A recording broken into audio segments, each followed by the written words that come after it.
आइए सुनिए, देखिए, समझिए सनातन सत्य। जैसी दृष्टि वैसी सृष्टि, दृष्टि विज्ञान। कुदरत, कुदरती रचना एवं कुदरत के कानून से शाश्वत सुख की प्राप्ति। जोधपुर के परम पूज्य महात्मा उपासक प्रोफेसर डॉक्टर सोहन राज तातेड़ के निर्देशन में सनातन सत्य। जैसी दृष्टि वैसी सृष्टि, दृष्टि विज्ञान।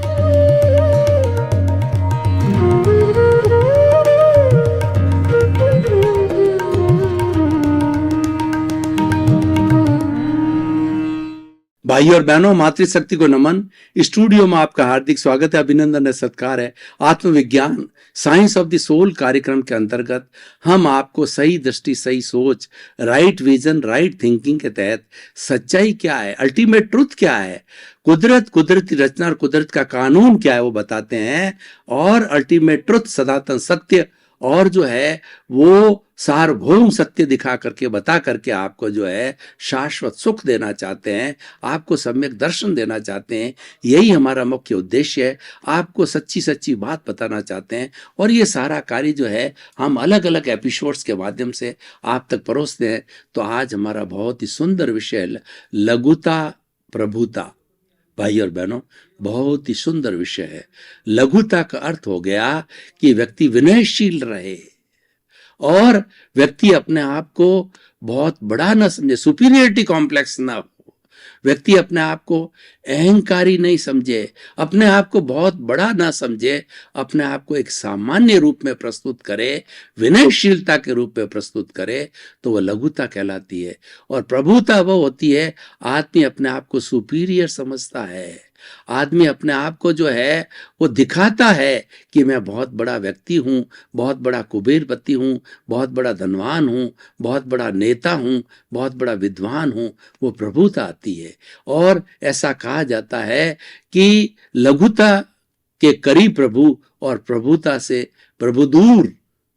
व्यक्ति प्रभु होता है तो वह भारी होता है और ऐसे व्यक्ति से प्रभु दूर होते हैं। लघु होता है वो हल्का भाव होता है। लघु भाव है यानी हल्का भाव। अपने आप को बहुत जो है वो इंफीरियरिटी कॉम्प्लेक्स नहीं लाना, अपने आप को सामान्य समझना, अपने आप को एक सामान्य रूप में प्रस्तुत होना, तो वह जो लघुता कहलाती है। और वहां पर प्रभु की हाजिरी रहती है। तो दोनों में डिफरेंस क्या हो गया कि प्रभुता में राग द्वेष होता है, लघुता में राग द्वेष नहीं होता है। तो हम बहुत स्पष्ट रूप से कहना चाहते हैं कि जहाँ राग द्वेष होता है वहां प्रभुता आ जाती है, और जहाँ राग द्वेष निम्न हो जाता है या शून्य हो जाता है वो शुद्ध, वो लघुता आती है। और वह तो सुप्रीम लघुता होती है। शून्य राग द्वेष होने के कारण कॉजल बॉडी जीरो हो जाती है, और कॉजल बॉडी होने पर वो आत्मा की संपूर्ण दशा होती है, और वो दशा सिद्ध, बुद्ध और मुक्त होती है। वही हमारा लक्ष्य है, यानी संपूर्ण लघुता को प्राप्त करना हमारे जीवन का लक्ष्य है। और उसकी कुछ परसेंटेज तक भी हम प्राप्त करते हैं तो वह भी हमारा अच्छा जीवन बनाते हैं। यानी कि लघुता का आप देखिए कि अगर हम 100% लघु ना हो पाते हैं, 50% भी लघु होते हैं, तो हमारा जीवन सार्थक होता है। इसका मतलब है कि हमने हमारी जो दूषित भावना है, जो हमारा अवगुण है, उसमें 50% विजय पाई। अब वो आप पर निर्भर करता है कि वो कितना कितना आप जो है उस पर विजय पाते हो। परंतु ये विजय पाएंगे कैसे, जब लोगों को लघुता प्रभुता कौन क्या चीज होती है इसकी भी जानकारी नहीं होगी, तो विजय पाना तो बहुत दूर की बात है। तो आप देखिए कि सामान्य रूप से कोई भी व्यक्ति होता है वो प्रभुता का जीवन जीता है। वो अपने आप को बड़ा दिखाता है कि मैं धनवान व्यक्ति हूँ। अपना घर का जितना भी ये स्टैंडर्ड मेंटेनेंस की बात है, स्टैंडर्ड को बताना है कि घर को अच्छा डेकोरेट करना, बाहरी जगत की जितनी बातें हैं, अपना लिविंग स्टैंडर्ड बढ़ाना, अपनी अच्छी कार रखना और खूब खर्चा करना और अच्छे कपड़े पहनना, बाह्य स्वरूप को जो है वो व्यक्ति संवारता है, ये प्रभुता है। और इसके पीछे कहीं न कहीं भावना होती है कि लोग मेरे को बड़ा कहे। आप देखिए, प्रभुता कुछ उदाहरण देना चाहता हूं कि व्यक्ति जो है ब्याह शादी करता अपने बेटे बेटियों की, तो कितना वो दिखावा करता है, कितना बड़ा टेंट का, कितने बड़े आयोजन, कितने बड़े खाने में कितने बड़े बड़े आइटम, कितनी बड़ी रोशनी और कितने लोगों को बुलाना। इन सब के पीछे व्यक्ति की प्रभुता की भावना जुड़ी हुई रहती है और प्रभुता के अंदर राग द्वेष होता ही है, इसीलिए नाम उसकी प्रभुता है। और दूसरा, लघुता में देखिए वही काम एक साधारण व्यक्ति करता है कि वो जो है वो कहना चाहिए कि जोड़े को, लड़के लड़की की शादी करना तो व्यवहार का काम है, हर एक को करना चाहिए। तो वो क्या करता, लघुता वाला क्या करेगा कि वो तो अपने दोनों को बीच के अंदर जो माला पहनाई, माला पहना करके एक सामान्य रूप से अच्छा खाना दे दिया, जो कि हमारा व्यवहार पक्ष है। और जो दिखावे में, प्रभुता के अंदर जितना हमारा समझ लीजिए करोड़ खर्च होना था या 50 लाख खर्च होना था, जितना भी जैसा जैसा स्टैंडर्ड थे, वो पैसा जो है वो एफडी कहता है, मैं तो गौशाला में लगा रहा हूं, मैं तो है लूले लंगड़े अपाहिज मूक बधिर और जो है वो ट्रीटमेंट के लिए, अभावग्रस्त लोगों के लिए ये पैसा मैं डोनेट करता हूं। वो उसकी लघुता का भाव है, उसके अंदर वो राग द्वेष की क्षीणता आती है। आप करके देख लीजिए, जब कभी भी आप लघुता में रहोगे तो आप राग द्वेष को शून्य हो जाएगी, राग द्वेष को जगह नहीं मिलेगी और आप लघु हो जाएंगे।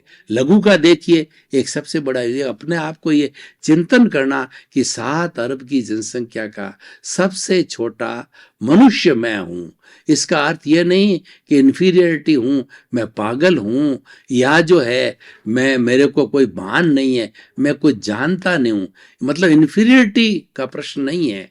लघुता को इन्फीरियरिटी से नहीं जोड़ना चाहिए और प्रभुता को सुपीरियरिटी से नहीं जोड़ना चाहिए। प्रभुता में इन्फीरियरिटी सुपीरियरिटी दोनों है, पर लघुता में केवल विनय का भाव है। विनय का भाव कैसे होता है, उदाहरण के तौर पे बताना चाहता हूं कि एक एप्पल का पेड़ है, तो जो जो एप्पल ज्यादा लगती है पेड़ के ऊपर, तो एप्पल लगने की तरफ जो पेड़ है वो नीचे की तरफ ज्यादा झुकता है और झुकता जाता है। इसका अर्थ क्या हुआ कि जो जो व्यक्ति बड़ा होता है, चाहे वो विद्वान हो, चाहे धनपति हो, या चाहे बड़ा मिनिस्टर हो जाए, या बड़ा व्यक्ति जो समाज का सेवक बनने की उसके पास साधन है, तो वह व्यक्ति नम्र होता जाएगा अगर लघुता वाला है तो। और प्रभुता वाला है, देखिए हमारे पुण्य के उदय से हमारे को जो है धन दौलत शोहरत पद प्रतिष्ठा सब मिलती है, लेकिन अगर हम प्रभुता में चले गए तो वो उसका दुरुपयोग है, और हम लघुता में चले गए तो वो हमारा सदुपयोग है।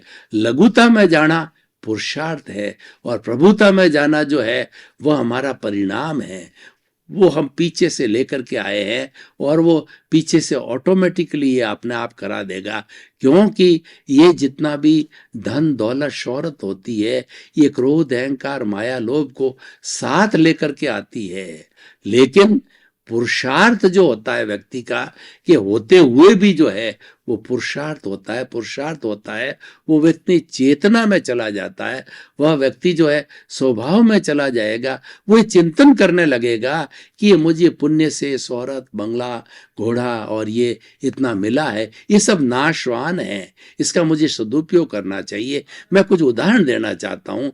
आपने अगर बिल गेट्स की जो है वह जीवनी पढ़ी हो तो मैं आपको बताना चाहता हूँ कि मैंने वो जीवनी पढ़ी है। आज विश्व का जो रिचेस्ट व्यक्ति है, जो सबसे ज्यादा धन कमा रहा है, वो बिल गेट्स है। और बिल गेट्स जो है वो आज भी जो है अपने उस धन का दुरुपयोग नहीं करता। वह अपने परिवार के लिए मात्र वही पुराना मकान, पुराना फर्नीचर और उसके बाद के अंदर सब कुछ वो अपने साधारण जीवन व्यतीत करता है। लेकिन जो वो 97% अपने ट्रस्ट बने हुए ट्रस्ट बनने के कारण जो अपने अभावग्रस्त लोग हैं समाज में, लूले, लंगड़े, अपाहिज, मूक, बधिर, विधवा, अनाथ, और जो जिनके पास पैसों की कमी है, वो ट्रीटमेंट नहीं करा पाते, पढ़ाई नहीं कर पाते, उनके ऊपर सब वो ट्रस्ट के माध्यम से खर्च करता है और सभी लोग उसका, कोई पर्टिकुलर जाति का नहीं, मानव मात्र उसका उपयोग करता है। तो उसी तरीके से हमारे जितने बिड़ला है, बांगड़ है, डालमिया है, कि इनके पुण्योदय से धन बहुत आ रहा है, लेकिन इनका पुरुषार्थ है लघुता की तरह, ये विनयशील है। वो कहते हैं कि इस पैसे को जो है बर्बाद नहीं करना चाहिए, इसका सदुपयोग करना चाहिए। तो वो मंदिर बनाते हैं, धर्मशालाएं बनाते हैं, हॉस्पिटल बनाते हैं, स्कूल, कॉलेज, यूनिवर्सिटियां बनाते हैं, और बेचारे गरीब लोगों को जो है सेवा करते हैं, रैन बसेरे बनाते हैं, सर्दियों में कपड़े लोगों को बांटते हैं, और बेचारे जो है नारायण सेवा संस्थान है, या विश्व जागृति मिशन है, या हमारे यहाँ मूक अंधों की स्कूल है, ऐसे बहुत सी जो है विधवाओं के है वगैरह सब कार्य करते हैं। वो अच्छा कार्य कर रहे हैं, वो लघुता वाले हैं। तो ये हमें जीवन में लघुता का भाव रखना चाहिए, और लघुता का भाव व्यक्ति बहुत नम्रता से पेश आएगा। कोई भी व्यक्ति उससे बात करेगा तो उसको लगेगा कि ये बहुत सज्जन व्यक्ति है, उसमें कभी भी अहंकार की झलक नहीं आएगी। और प्रभुता वाले व्यक्ति से बात करोगे तो उसमें अहंकार की झलक आएगी। वो कुछ इस तरीके की बात करेगा जो आपको बिल्कुल मालूम पड़ जाएगा कि अहंकार युक्त वाणी बोल रहा है, अहंकार युक्त उसका चिंतन है। और भाई और बहनों, ये अहंकार ही है जो हमको डुबाता है। क्रोध, मान, माया, लोभ, भगवान महावीर ने ये चार दुश्मन बताए, 24 तीर्थंकरों ने ये दुश्मन बनाए बताए, और इनको जीतने वाला ही अरिहंत कहलाता। अरि का मतलब दुश्मन, हंत का मतलब नाश करने वाला। कि हमारा भगवान ऐसा है जो दुश्मनों का नाश करता है, वो अरिहंत कहलाता है। दुश्मन है क्रोध, मान, माया, लोभ है, तो उसमें सबसे डोमिनेटिंग है वो अहंकार है। तो ये सारा अहंकार ही जो है ये हमारा कॉजल बॉडी बनाता है, और ये कॉजल बॉडी आगे जाके जो हमारा मूल स्वरूप है आत्मा का, जो हमारा मूल स्वरूप है, जो हमारा है अस्तित्व है, वो जो है वो कुछ भी नहीं करता, वो तो निष्क्रिय है, वो तो अक्रिया है। लेकिन ये जो जड़ है, कॉजल है, ये जो क्रोध, मान, माया, डोमिनेटिंग अहंकार यही करता। प्रभुता का भाव है, वो प्रभुता का भाव ही आगे से आगे नई प्रभुता को जन्म देता है, और आगे से आगे ये जो हमारा चार्ज डिस्चार्ज चलता रहता है। तो भाई और बहनों, हम क्या कहना चाहते हैं कि लघुता और प्रभुता में से आप चयन कीजिए। मैं आपको निष्कर्ष की बात ये बताता हूं, आप चयन लघुता का कीजिए। जितने जितने आप अहंकार शून्य होकर के मन वचन काया की प्रवृत्ति करेंगे, आपको खुद को आनंद आएगा, और जो लोग आपके संपर्क में आने वाले हैं वो ये सोचेंगे कितना भला आदमी है, कितना प्रिय आदमी है, कितना शिष्ट आदमी है। और ऐसे लघुता वाले व्यक्ति की जबान से निकले हुए शब्द भी जो है लोगों को अच्छे लगेंगे, हृदयंगम लगेंगे, और वो जो है आत्मसात लगेंगे, क्योंकि उसमें अहंकार का पुट नहीं है। तो मैं ये कहना चाह रहा हूं कि दोनों के बीच में डिफरेंस ये है कि एक में तो अहंकार का पुट है और एक के अंदर अहंकार का पुट नहीं है।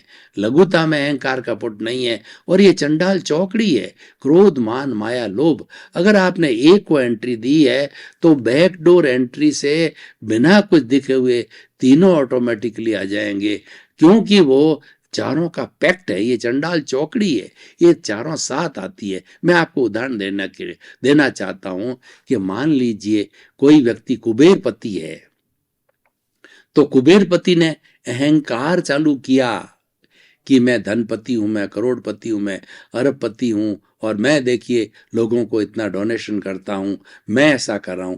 करता भाव बताता है, मेरे इतनी फैक्ट्रियां हैं और मेरे इतने बड़े बड़े काम चलते हैं।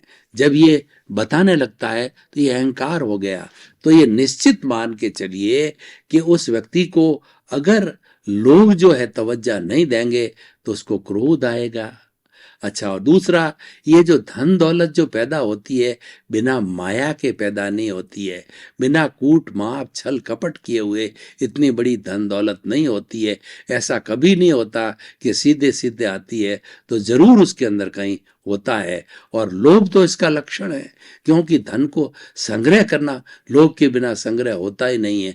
और बेचारा लघुता वाला है, वो इसकी इसकी सब सुरक्षा कर लेता है कि भाई तो ईश्वर ने दिया है, ये तो हमारे पूर्व जन्म के जो है वो कहना चाहिए कि हमारे वो पूर्व जन्म के जो जो पुण्य है उसके उदय के कारण मिला है, और ये नाश होने वाला है। इसकी भी एक सीमा है, इसकी भी समय की सीमा है, इतने बाद में ऑटोमेटिकली चला जाएगा और ये मेरा नहीं है। वह जो है लघुता वाला ये सोचने लग जाएगा कि मैं अलग हूँ, ये तो जड़ है और मैं तो चेतन हूँ, और ये जड़ तो मेरे प्रारब्ध से मिला है, मेरे उदय भाव से मिला है, ये कर्मों के जो है वो मेरे कहना चाहिए जो है पुण्य से मिला हुआ है। तो दोनों में वो डिफरेंस करना चाहेगा, करता रहेगा। तो भाई और बहनों, जीवन में लघुता को हासिल कीजिए, और लघुता के लिए हमको अभ्यास करना चाहिए। हम देखिए कि कहीं पर भी हम किसी भी क्षेत्र के व्यक्ति हो तो अभ्यास करने से लघुता आती है, और एक जन्मजात भी लघुता आती है। हम जो है पीछे से लेकर के आए हैं, तो जो ज्ञानी पुरुष होता है या तो ज्ञान वो पीछे से लेकर के आता है, या इस जन्म में जब ज्ञान ले लेता है तो लघुता प्रारंभ हो जाती है। क्योंकि ज्ञान लेने के बाद में व्यक्ति का कर्ता भाव समाप्त हो जाता है, व्यक्ति का मालिकीपन समाप्त हो जाता है। वह रियल रिलेटिव, अकर्ता और संभाव और जागृति की स्थिति में 5 आज्ञा के अंदर चला जाता। हर वक्त उसको जागृति प्रतीति हो जाती है कि मैं तो शुद्ध आत्मा हूँ, मैं तो ज्ञाता हूँ, मैं तो दृष्टा हूँ, मैं तो जानने वाला हूँ और देखने वाला हूँ। और उस प्रतीति के साथ में उसको जागृति भी रहती है। जड़ अलग है, चेतन अलग है, मैं तो चेतन हूँ। और इस आत्म स्वरूप को छोड़ करके शेष जो मेरे जीवन भर जो संपर्क में आता है और जिस मेरे उपयोग में आता है, वो सारा जड़ पदार्थ है। वह भिन्न है, मैं भिन्न हूँ। जड़ के अंदर कोई सुख नहीं है, सुख तो आत्म तत्व के अंदर है। जड़ तो साधन है और साध्य है। ये मेरी जो आत्मा जो कर्तापन छोड़ देता है, वो मालिकीपन छोड़ देता है, और वह तो मानता है कि ये मेरे जो है वो व्यवस्थित शक्ति के अधीन मुझे ये संजोग मिला है, जड़ का, धन का, दौलत का, पद का, प्रतिष्ठा का, और ये दोनों जड़ होने के कारण ये नाशवान है। और जब उसका समय जब समाप्त हो जाएगा तो फिर मेरा जब उपादान जो है वो आज पुण्योदय कल पापोदय में बदल जाएगा। तो यही जो है व्यवस्थित शक्ति जो है कुदरत है, जिसके हाथ के अंदर ये सब कुछ है, तो वो मेरे को पाप के रूप के अंदर फिर जाकर के वो निमित्त खड़ा कर देगी। और ये तो पुण्य और पाप जो है ये तो संजोग है, इन संजोगों को बदलना मेरे बस की बात नहीं है। लघुता वाला व्यक्ति का चिंतन बहुत लघु हो जाएगा, विनयशील हो जाएगा, वो हमेशा विनय भाव में रहेगा। तो वास्तव में आप ये भी आप करके देख लीजिए कि जो व्यक्ति लघुता के पोलाइट व्यक्ति होता है, वह व्यक्ति हमेशा अनुकरणीय, वंदनीय, स्तुत्य होता है। इसका अर्थ यह नहीं है कि वो व्यक्ति कमजोर है, उसको कमजोर नहीं, लघुता को कमजोरी न माने, लघुता को कायरता नहीं माने। लघुता हो तो क्षमा वीरस्य भूषणम। लघुता वाला जो है वो क्षमा में विश्वास करता है। क्षमा का अर्थ यह नहीं है कि वो कायर है, और क्षमा करना जो है ये जो है व्यक्ति के महान व्यक्तित्व का गुण है। और क्षमा वही कर सकता है जो वीर हो। कायर व्यक्ति तो टिट फॉर टैट करेगा, नाले पे नाला बांधेगा, ईंट का जवाब वो पत्थर से देगा, और वह जो है ये करता रहेगा। तो भाई और बहनों, ये एपिसोड इतना सुंदर है कि हमें मार्गदर्शन देता है, हमारे जीवन निर्माण की बात बताता है कि हमको कौन से पाले में रहना है, प्रभुता में रहना है या लघुता में रहना है। प्रभु जो है वो हमेशा दूर, प्रभुता से हमेशा दूर रहना है। लघुता देखिए कि जो चींटी होती है वो इतनी छोटी होती है, इतनी लघु होती है कि वो दाना लेकर के धीरे धीरे जो है बहुत ऊंचाई तक चली जाती है, और चींटियां दाना इकट्ठा करते करते एक भंडार भर देती है। ये भी एक उदाहरण है कि ये लघुता की वजह से ये होता है। और व्यक्ति जो प्रभुत्व को डायनासोर्स होता है और बहुत बड़ा होता है, लेकिन उसमें अहंकार होता है, तो अहंकार होने के कारण इतना बड़ा होकर के भी वो इतना उपयोगी नहीं होता है। तो भाइयों और बहनों, सब बातों का निष्कर्ष ये है कि जीवन में पोलाइटनेस आनी चाहिए, जीवन में विनय आनी चाहिए। और ये भी कहा गया है कि विनय ऐसा गुण है जो कई गुणों को साथ में लेकर के आता है, और जो हमारा जो अहंकार है वह अवगुणों को साथ लेके आता है। हमारा जो है रामायण का एक बहुत बड़ा उदाहरण आपको देना चाहता हूँ कि जब राम के बाणों से जो है वो रावण पूरा बिंध गया था और बाणों की सैया पर बैठा था, तो भगवान राम ने अपने भाई लक्ष्मण को कहा कि ये बहुत बड़ा जो है वेदों का प्रकांड पंडित है और विश्व का सबसे बड़ा वेदज्ञ है, और इसको शिव जी का जो है आशीर्वाद है, तो इसके पास जाके आप ज्ञान लेके आओ, इसका अंतिम समय है। तो एक बार तो जो है वो लक्ष्मण जी शक पकाए कि वो हमारा दुश्मन है, फिर भी भगवान जो है भैया है, दुश्मन के पास भेज रहे हैं। तो वो क्या है, उसके जो है वो सिर की तरफ जाकर के खड़ा हो गया, और वो उसकी तरफ जो है रावण ने आंख उठा करके भी नहीं देखा। तो वापस वो जो है वो वहां से तिरस्कृत होकर के वापस आया और अपने भैया को बोला, उसने मेरी तरफ तो आंख उठा के भी नहीं देखा, इतना बड़ा अहंकारी है। तब उसने कहा, तुम खड़े कहाँ थे? कि मैं उसके सिर की तरफ खड़ा था। तो तुम ज्ञान लेने के लिए हमेशा पैर की तरफ खड़ा होना चाहिए। गुरु के जो है ज्ञान लेना हो तो पहले चरण स्पर्श करना चाहिए, फिर ज्ञान मिलेगा, और चरणों में समर्पित होना चाहिए। ये लघुता का भाव है। तो उनको लघुता प्रभुता का जो है वो सबक सिखाने के लिए वो प्रभुता उन्होंने यूज की, उसके पैरों की तरफ खड़े हो गए, अपने आप को बड़ा मानने लगे। और फिर दूसरी बार जब जो राम के कहने के अनुसार लक्ष्मण जी गए, तो लघुता के भाव से जो है वो उसके पैरों की तरफ खड़े हो गए। तो तुरंत जो है रावण ने आंख उठाकर उसकी तरफ देखा, और उन्होंने जब जो लक्ष्मण जी ने कहा कि मुझे ब्रह्म ज्ञान दो, तो उन्होंने कहा, भैया ब्रह्म ज्ञान यही है कि अहंकार के वशीभूत होकर के, प्रभुता के वशीभूत होकर के मैंने समझता रहा मैं तो जो है मैं तो जो है मृत्यु विजयी हूँ, मैं तो अमर हूँ, और दुनिया में मेरे जैसा कोई भी विद्वान नहीं है, और मैंने माना कि विश्व का सर्वश्रेष्ठ मैं ही हूँ। इस अहंकार के कारण मैंने सीता का माँ का हरण किया कि जब मैं इतना बड़ा हूँ तो मुझे कौन रोक सकता है। तो उसने किया, अहंकार किया, और अहंकार का ये फल है कि आज मुझे जो है इस बाणों के ऊपर सोचो। इसका केवल एक ही कारण अहंकार है। तो भैया जीवन में कभी भी प्रभुता को नहीं लानी चाहिए, लघुता लानी चाहिए, अहंकार को छोड़ करके विनयशील होनी चाहिए। चाहे आप कितने से कितने बड़ी व्यक्ति बन जाओ, कुबेरपति बन जाओ, वर्ल्ड के रिचेस्ट व्यक्ति बन जाओ, तो भी अपने आप में लघुता का भाव रखो। चाहे भारत के प्रधानमंत्री बन जाओ, भारत के राष्ट्रपति बन जाओ, तो भी एक सामान्य सरलता का व्यवहार जीवन में रखना चाहिए। सरलता को कायरता से नहीं लेना चाहिए कि डर के ऐसा कर रहा है, वैसा नहीं है। सरलता का अर्थ होता है कि भीतर अहंकार शून्य होकर के बात कहनी चाहिए, और ये अहंकार ही है हमें रुलाने वाला है। ये कॉजल बॉडी है, अहंकार है, वो हमें भव भवांतर के अंदर घुमाता है और हमें नए नए जो है शरीर धारण कराता है आयुष्य के अनुरूप। जब उसको हम छोड़ देंगे तो हमारा धीरे धीरे ये कॉजल बॉडी जब जीरो हो जाएगी तो आत्मा सिद्ध बुद्ध और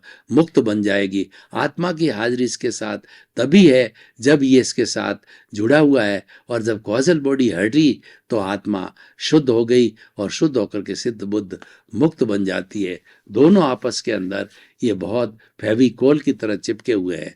तो भाइयों और बहनों, हम निष्कर्ष की भाषा में आज इस एपिसोड को मैं ऑडियंस के सामने खुला करता हूँ, ओपन टू द ऑडियंस करता हूँ। तो इसकी रिलीवेंस, इसकी जो है वो सामाजिक उपयोगिता, और इसका जो है वो क्या जो है कहना चाहिए प्रासंगिकता, वो जानना चाहूँगा।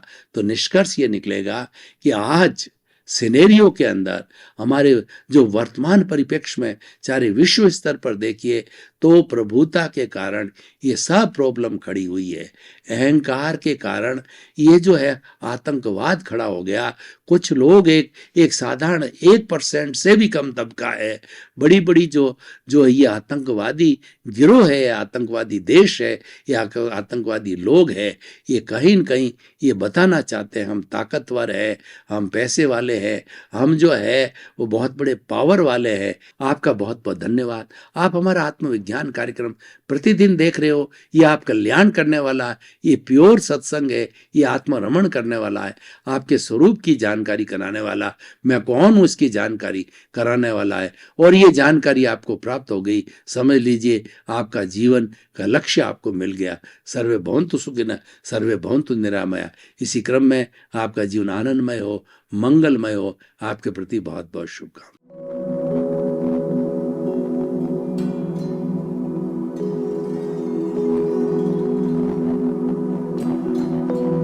एक ऐसा अंतर्राष्ट्रीय ख्याति प्राप्त मानव जो गुरु प्रेरणा से पिछले 20 वर्षों से वानप्रस्थ जीवन जीते हुए 24 घंटे मानवता की सेवा में संलग्न है। एक ऐसा मानव जो अभी राष्ट्रीय, अंतर्राष्ट्रीय टीवी चैनलों पर 7,500 एपिसोड के माध्यम से सनातन सत्य, आत्मविज्ञान एवं पुनरुत्थान, व्यवहार एवं निश्चय जगत के जीवनोपयोगी विषयों पर हृदय स्पर्शी प्रवचन कर चुका है। उस मानव का नाम है महात्मा उपासक प्रोफेसर डॉक्टर सोहन राज तातेड़। प्रोफेसर तातेड़ द्वारा योग, दर्शन, शिक्षा विषयों पर रचित पीएचडी स्तर के 250 शोध ग्रंथ भारत के 100 प्रतिष्ठित विश्वविद्यालयों में शोधार्थी पढ़ रहे हैं तथा वे सभी शोध ग्रंथ वहां की सेंट्रल लाइब्रेरियों में उपलब्ध हैं। महात्मा सोहन राज ने अभी तक हजारों स्कूलों, कॉलेजों, विश्वविद्यालयों एवं संस्थाओं में सेमिनार, वर्कशॉप, कैंप लगाकर लाखों विद्यार्थियों को योग, दर्शन, शिक्षा का प्रशिक्षण देकर उन्हें सुसंस्कारित किया। डॉक्टर तातेड़ ने भारतीय संस्कृति उत्थान के 4000 से अधिक समसामयिक विषयों पर आर्टिकल लिखकर ऑनलाइन जर्नल, पत्रिकाओं, वेबसाइट्स पर प्रकाशित किया, जिसका उपयोग लाखों पाठक कर रहे हैं। उपासक तातेड़ के 5000 से अधिक आज का सुविचार, आज का शुभ संदेश, आज का मंगल भावना योग आदि चिंतन websites, Twitter, blogger, Facebook, YouTube माध्यमों से लाखों लोग अपना जीवन निर्माण कर रहे हैं।